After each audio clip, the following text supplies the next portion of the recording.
Hi മക്കളെ, ഈ വീഡിയോയ്ക്ക് രണ്ട് ഉദ്ദേശമുണ്ട്. ഒന്നാമത്തെ ഉദ്ദേശം എന്ന് പറയുന്നത് നിങ്ങളുടെ വലിയൊരു തെറ്റിദ്ധാരണ മാറ്റണം എന്നുള്ളതാണ്. രണ്ടാമത്തെ ഉദ്ദേശം ആ തെറ്റിദ്ധാരണ മാറ്റിയത് കൊണ്ട് മാത്രം എങ്ങനെ എനിക്ക് ഫസ്റ്റ് ചാൻസിൽ NIT കയറാൻ പറ്റി എന്നുള്ളതാണ് രണ്ടാമത്തെ ഉദ്ദേശം.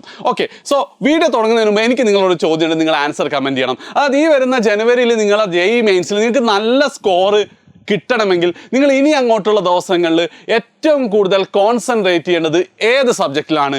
മാത്സിലാണോ, ഫിസിക്സിലാണോ, കെമിസ്ട്രിയിലാണോ?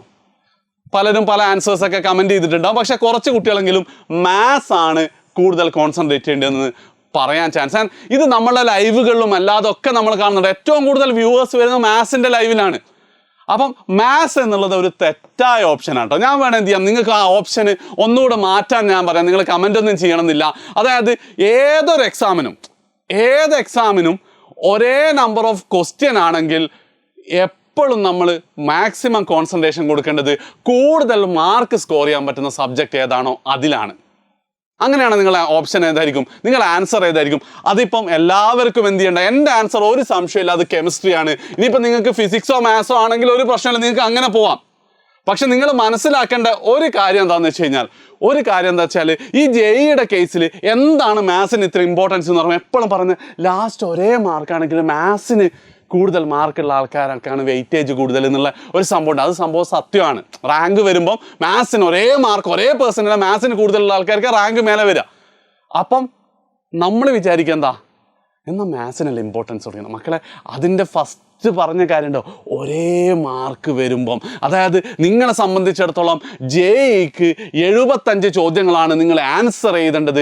ആ 75 ചോദ്യങ്ങളിൽ 25 മാത്സിലും 25 ഫിസിക്സിലും 25 കെമിസ്ട്രിയിലാണ്. ഇതിലെ മാർക്ക് ശേഷം ബാക്കി എല്ലാ കണ്ടീഷൻസ് ഓക്കെ ആയിട്ട് എന്നിട്ടും ടൈ ബ്രേക്കർ ആണെങ്കിൽ മാത്രമാണ് മാത്സിൻ്റെ പ്രയോറിറ്റി. അതായത് ഒരു റിയാലിറ്റി കഴിഞ്ഞ കുറേ കാലത്തെ JEE വെച്ച് നോക്കുമ്പോൾ JEE ഇങ്ങനെ എളുപ്പമായി വരുന്നൊക്കെ ഉണ്ടെങ്കിലും എപ്പോഴും ഉള്ളതിൽ ഏറ്റവും ടഫ് മാത്സ് ആയിരിക്കും. അതായത് ഒരു സിമ്പിൾ എക്സാമ്പിളും കൂടെ പറയാം. കഴിഞ്ഞ വർഷം നമുക്കൊരു നീറ്റ് റിപ്പീറ്റർ ബാച്ച് ഉണ്ടായിരുന്നു. ആ നീറ്റ് റിപ്പീറ്റർ ബാച്ചിൽ ഇപ്പം നല്ല റാങ്കൊക്കെ ക്ലിയർ ചെയ്ത ചൈതൻ എന്ത് ചെയ്തിട്ടുണ്ടായിരുന്നു, JEEക്ക് അവന് 99% തൊട്ട് താഴെ 98 പോയിന്റ് സംതിങ് ഉണ്ടായിരുന്നു. ആൻഡ് അവന് മാത്സിൽ ഒരു ചോദ്യം പോലും ചെയ്തിട്ടില്ല, ഫിസിക്സും കെമിസ്ട്രിയും മാത്രം. കാരണം അവൻ മാത്സ് പഠിക്കുന്നില്ലല്ലോ റിപ്പീറ്റേഴ്സിൽ. അപ്പം അതായത് മാത്സിൽ ഒരു ക്വസ്റ്റ്യൻ പോലും ചെയ്യാതെ എന്ത് ചെയ്യാൻ പറ്റും, ഇത്രയും നല്ല റാങ്കിലേക്ക് ആൾക്കാർക്ക് എത്താൻ പറ്റും. അതിൻ്റെ റീസൺ എന്താണെന്ന് വെച്ച് കഴിഞ്ഞാൽ മാത്സിൽ ക്വസ്റ്റ്യൻ ചെയ്യാൻ ഭയങ്കര ബുദ്ധിമുട്ടാണ്. അന്ന് കൃഷ്ണ സാർ പറഞ്ഞ അല്ലേ, 2 ക്വസ്റ്റ്യൻ ചെയ്താൽ നിങ്ങൾ സേഫാണ്. പിന്നെ ഒരു 2 ക്വസ്റ്റ്യനും കൂടെ ചെയ്ത് കഴിഞ്ഞാൽ പിന്നെ ഉറപ്പായിട്ടും മാത്സിൽ എന്തായിരിക്കും, നിങ്ങൾക്ക് 99% മുകളിൽ 4 ചോദ്യം ഔട്ട് ഓഫ് 25. സോ അത്രയും ഡിഫിക്കൽട്ടായിട്ടുള്ള ഒരു സബ്ജക്റ്റിനല്ല ഇപ്പം എന്ത് ചെയ്യേണ്ടത്, ഈ അവസാന നിമിഷം നിങ്ങൾ കോൺസെൻട്രേഷൻ ചെയ്യേണ്ടത്. നിങ്ങൾക്ക് എളുപ്പത്തെ മാർക്ക് സ്കോർ ചെയ്യാൻ പറ്റുന്നതാണ് കെമിസ്ട്രി. ഇനി ഞാൻ എന്ത് ചെയ്യാം, എൻ്റെ ഒരു കാര്യം കൂടെ പറഞ്ഞാൽ നമുക്കിത് കൺക്ലൂഡ് ചെയ്യാം. അതായത് JEEയുടെ കേസിൽ ഞാനാക്കിയത് എന്നൊക്കെ ഞാൻ ചിലപ്പോൾ എപ്പോഴും പറയുന്ന കാര്യമാണ്, NIT എത്തിയതാണല്ലേ, അതിന് എന്നെ ഹെൽപ്പ് ചെയ്തത് കെമിസ്ട്രിയാണ്, എസ്പെഷ്യലി ഓർഗാനിക് കെമിസ്ട്രി. കാരണം അന്നത്തെ എൻ്റെ ഓർമ്മ ശരിയാണെങ്കിൽ ഓർഗാനിക് കെമിസ്ട്രിയിലെ മുഴുവൻ ചോദ്യങ്ങൾ എനിക്ക് എഴുതാൻ പറ്റിയിട്ടുണ്ടായിരുന്നു. നിങ്ങൾ ചിലപ്പോൾ സ്ട്രെങ്ത് ഫിസിക്കൽ കെമിസ്ട്രിയാണ് അത്, അല്ലെങ്കിൽ ഇനോർഗാനിക് ആണെങ്കിൽ ഇനോർഗാനിക്. ആ ഒരു രീതിയിൽ എന്ത് ചെയ്യണം, നിങ്ങൾ ഇനി അങ്ങോട്ടുള്ള ദിവസം കെമിസ്ട്രിക്ക് മാക്സിമം ഫോക്കസ് കൊടുക്കുക. ഇതിലൊരു എക്സെപ്ഷൻ ഉണ്ട് കേട്ടോ. എന്ത് സാറേ, എനിക്ക് ഫിസിക്സ് ഭയങ്കര എളുപ്പമായിട്ട് സ്കോർ, അതായത് കെമിസ്ട്രി നിങ്ങൾക്ക് ഇഷ്ടം ഉണ്ടാവില്ല എന്നുള്ള കാര്യം എനിക്കറിയാം. മാത്സ് ക്വസ്റ്റ്യൻ ചെയ്യുമ്പോഴാണ് നല്ലൊരു പ്ലഷർ കിട്ടുക, സന്തോഷം കിട്ടുക, ഒരു കിക്ക് കിട്ടുക എന്നുള്ളതൊക്കെ എനിക്കറിയാം. പക്ഷേ ഇവിടെ നിങ്ങളുടെ മുന്നിലുള്ള ഒരൊറ്റ ചോയ്സ് മാത്രമാണ്, നിങ്ങൾക്ക് ആൻസർ ചെയ്യാൻ പറ്റുമോ, സ്കോർ ചെയ്യാൻ പറ്റുമോ ഇല്ലയോ. നിങ്ങൾക്ക് ഇഷ്ടമോ ഇഷ്ടമല്ലാത്ത ഒന്നും നമുക്ക് വിഷയമല്ല. കാരണം അവസാനം മനുഷ്യരല്ല എന്ത് ചെയ്യുന്നത്, ഇത് ഇവാലുവേറ്റ് ചെയ്ത് കമ്പ്യൂട്ടർ ഇവാലുവേറ്റ് ചെയ്യുമ്പം കൂടുതൽ മാർക്കാണ് ഫസ്റ്റ് നോക്കുക. അത് തുല്യമായതിനു ശേഷം ബാക്കി കാര്യങ്ങളൊക്കെ വരുന്നുള്ളൂ. അപ്പം ഇനി അങ്ങോട്ടുള്ള ദിവസം നിങ്ങൾ ഇതുവരെ എത്ര പഠിച്ചു കഴിഞ്ഞാലും ഫസ്റ്റ് തിങ് എന്ന് പറയുന്നത് നിങ്ങൾ കെമിസ്ട്രിയുടെ പോർഷൻസ് മാക്സിമം കംപ്ലീറ്റ് ചെയ്യാൻ നോക്കുക എന്നുള്ളതാണ്. ഓക്കെ, ആ ഒരു കാര്യം ക്ലിയർ ആയില്ല. അപ്പം ആ ഒരു പോയിന്റ് എന്ത് ചെയ്യണം, എപ്പോഴും നിങ്ങൾ മനസ്സിൽ വെക്കണം.